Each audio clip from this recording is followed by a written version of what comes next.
ఎన్నికల్లో ఏ రకంగా అధికార యంత్రాంగం మోహరించింది, ఏ రకంగా వారు పనిచేశారు, ఇవన్నీ కూడా మీ కళ్ళ ముందున్నాయి. నేను వాటి విషయంలోకి ఎక్కువగా పోను. 2014 నుంచి 2023 మధ్యన కూడా చాలా ఉప ఎన్నికలు మన రాష్ట్రంలో జరిగినాయి. దాదాపు 7 ఉప ఎన్నికలు జరిగినాయి. ఈ 7 ఉప ఎన్నికలు పాలేరు కానీ, నారాయణ ఖేడ్ కానీ, హుజూర్ నగర్ కానీ, దుబ్బాక కానీ, నాగార్జున సాగర్ కానీ, హుజూరాబాద్ కానీ, మునుగోడు కానీ, ఈ అన్ని ఉప ఎన్నికల్లో మీరు ఆ రోజు కనుక గమనించినట్టయితే అప్పటి ప్రతిపక్ష పార్టీ కాంగ్రెస్ పార్టీ, ప్రధాన ప్రతిపక్ష పార్టీ, ఒక్క ఉప ఎన్నికల్లో కూడా గెలవలేదు. 7 ఉప ఎన్నికల్లో మేము దాదాపు అన్ని గెలిచాం. దాదాపు 5 గెలిచాం, ఒక 2 ఓడిపోయాం.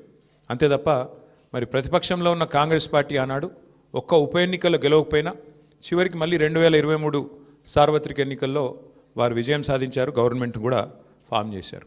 అట్లాగే మధ్యలో జిహెచ్ఎంసీ ఎన్నికలు వస్తే కూడా, గ్రేటర్ హైదరాబాద్ కార్పొరేషన్ ఎన్నికల్లో కూడా మరి ప్రతిపక్షంలో ఉన్న కాంగ్రెస్ పార్టీకి ఆనాడు కేవలం 1-2 కార్పొరేటర్ సీట్లు వచ్చిన విషయం కూడా ఒక్కసారి గమనంలోకి తీసుకోవాలని చెప్పి కూడా నేను కోరుతా ఉన్నా. అట్లాగే ఈ ఎన్నికల్లో ముఖ్యంగా ప్రజల తరపున వాదన బలంగా వినిపించగలిగాం. ఎన్నికల ఎజెండాను ఖచ్చితంగా నిర్దిష్టంగా బలంగా ప్రతిపక్షంగా మేమే సెట్ చేయగలిగాం. ప్రజా సమస్యలను ప్రధానంగా 6 గ్యారంటీల అమలులో ప్రభుత్వ వైఫల్యాన్ని బలంగా ప్రజల్లోకి తీసుకొని పోయాం. 6 గ్యారంటీల విషయంలో ప్రభుత్వం చేసిన మోసాన్ని తీసుకొని పోయాం. హామీల ఎగవేతను బాకీ కార్డుల రూపంలో ప్రధాన చర్చగా చేయగలిగాము. ఇది బీఆర్ఎస్ సాధించిన విజయంగా మేము భావిస్తూ ఉన్నాం. అట్లాగే మేము అనవసరపు అంశాల జోలికి పోలేదు. కులము, మతము వీటి పేరు మీద డైవర్షన్ రాజకీయాలు చేయలేదు. బూతులు అస్సలు మాట్లాడలేదు. ఆఖరికి ప్రభుత్వంలో ఉన్నవాళ్ళు ఫ్రస్ట్రేట్ అయిపోయి బూతులు మాట్లాడినా మేము మాత్రం బూతులు మాట్లాడలేదు. కేవలం ప్రజా సమస్యల గురించే మాట్లాడాం. చాలా హుందాగా ఈ ఎన్నికల్లో కొట్లాడినామని చెప్పి నేను అనుకుంటా ఉన్నా.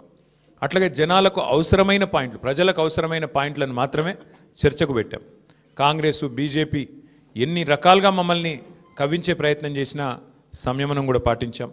అట్లాగే మేమేం చేశాము, ఎందుకంటే ఒక 10 ఏళ్ళు ప్రభుత్వాన్ని నడిపిన ఒక జవాబుదారీ పార్టీగా, ఒక బాధ్యత గల ప్రతిపక్షంగా 10 ఏళ్ళు మీరు ఏం చేశారు జూబ్లీహిల్స్ కంటే 5,328 కోట్లతో అభివృద్ధి సంక్షేమ కార్యక్రమాలు చేశామని చెప్పి లెక్కల సహితంగా మరి ప్రజల ముందు పెట్టాము. చాలా పారదర్శకంగా పనిచేశామని చెప్పి ఎన్నికలు కూడా పోయినాం. అట్లాగే కాంగ్రెస్ ఎగ్గొట్టిన వాటిని కూడా లెక్కలతో సహా ఇంటింటికి తీసుకొని పోయాం బాకీ కార్డుల ద్వారా. అట్లాగే ప్రజా సమస్యలు, బస్సు ఛార్జీల పెంపు మీద నిరసన చెప్పాము. బస్తీ దవాఖానాలు విజిట్ చేసి ప్రభుత్వ యంత్రాంగంలో చలనం తీసుకొచ్చాము. హైడ్రా విధ్వంసం మీద, ప్రభుత్వంలో ఉన్న పెద్దల ద్వంద్వ ప్రమాణాల మీద, డబుల్ స్టాండర్డ్స్ మీద కూడా ప్రభుత్వాన్ని ఎండగట్టగలిగాం. ఆటో అన్నల సమస్యలను కూడా ప్రభుత్వం దృష్టికి తీసుకురాగలిగినాం. వాళ్ళ తరపున కూడా గట్టిగా మాట్లాడినాం. హైదరాబాద్లో రోడ్ల దుస్థితి విషయంలో కూడా ప్రభుత్వాన్ని కదిలింపజేయగలిగినాం. శాంతి భద్రతల విషయంలో కూడా మా నిరసన గట్టిగా చెప్పాం. ఈ రకంగా ప్రజా సమస్యలనే కేంద్ర బిందువుగా మా పార్టీ ఎన్నికల ప్రచారాన్ని చాలా హుందాగా నిర్వహించింది. తద్వారా ప్రభుత్వం కూడా మాట్లాడక తప్పని అనివార్యత కల్పించాం. చివరికి 2 ఏళ్లలో ఒక్కసారి కూడా మరి సమీక్ష చేయని ముఖ్యమంత్రి గారు ఆఖరి ఎలక్షన్ ముందు రోజు 6 గ్యారంటీల మీద సమీక్ష చేయక తప్పని పరిస్థితి కూడా వచ్చింది అంటే ముమ్మాటికి అది బీఆర్ఎస్ విజయమే. అట్లాగే 2 ఏళ్లుగా మైనారిటీకి మంత్రివర్గంలో స్థానం లేదు. బీఆర్ఎస్ ఏదైతే మరి మంత్రివర్గంలో ఇట్లా మైనారిటీలకు స్థానం లేదు, ఒక ఎంపీ లేరు, ఎమ్మెల్యే లేరు, ఎమ్మెల్సీ లేరు అని గట్టిగా మాట్లాడితే చివరికి అనివార్యంగా అజారుద్దీన్ గారికి మంత్రి పదవి ఇయ్యక తప్పని అనివార్యత కల్పించింది కూడా ఖచ్చితంగా మా యొక్క ఎన్నికల ప్రచార సరళి. తప్పకుండా ప్రధాన ప్రతిపక్షంగా మరి మా బాధ్యత మేము నిర్వర్తించినాం. సరే, సహజంగానే ఒకటి మాత్రం ఉంది, గెలుపు ఓటములు పెద్దలు కేసీఆర్ గారు ఎప్పుడు చెప్తుంటారు, గెలవాల్సింది పార్టీలు కాదు, గెలవాల్సింది ప్రజలు అని. మేము కూడా మనస్ఫూర్తి కోరుకునేది ప్రజాస్వామ్యంలో చర్చ జరగాల్సిందే, మీడియాలో జరగాల్సిందే, బయట జరగాల్సిందే, తప్పకుండా ప్రజల్లో కూడా జరగాల్సిందే. ఈ ఎన్నిక ఎట్లా జరిగింది అనే విషయంలో కూడా చర్చ జరగాలి. ఎందుకంటే ఈరోజు కాదు, మేము 4 రోజుల ముందే చెప్పాం ఎన్ని రకాల అక్రమాలకు కాంగ్రెస్ తెరలేపిందో చెప్పాం. అభ్యర్థి యొక్క సొంత తమ్ముడికి 3 ఓట్లు ఉన్న విషయాన్ని మీ ముందు పెట్టాం. ఆధారాలతో సహా మేము స్పష్టంగా మీ ముందు బయట పెట్టాం. ఎన్నికల కమిషన్ అడిగాం, కోర్టుకు పోయాం. ఎన్ని ప్రయత్నాలు చేయాలో అన్ని ప్రయత్నాలు పారదర్శకంగా ఫ్రీ అండ్ ఫెయిర్ ఎలక్షన్ కోసం జరగాలని ప్రయత్నం చేసినాం.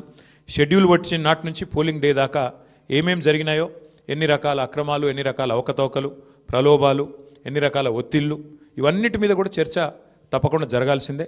ఏదేమైనప్పటికీ సరే, అల్టిమేట్గా ప్రజాస్వామ్యంలో ప్రజా తీర్పు శిరోధార్యం.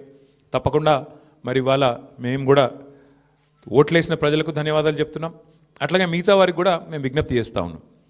ప్రధాన ప్రతిపక్షంగా మా పాత్రను మీరు గమనించారు. ప్రధాన ప్రతిపక్షంగా మేము గెలవాలనే కోరుకున్నాం, సహజంగా గెలుస్తామని ఆశించినాం. బట్ ఎలాంటి నిరాశ లేదు, మా పని మేము చేసుకుంటూ పోతూనే ఉంటాం. ఎందుకంటే 2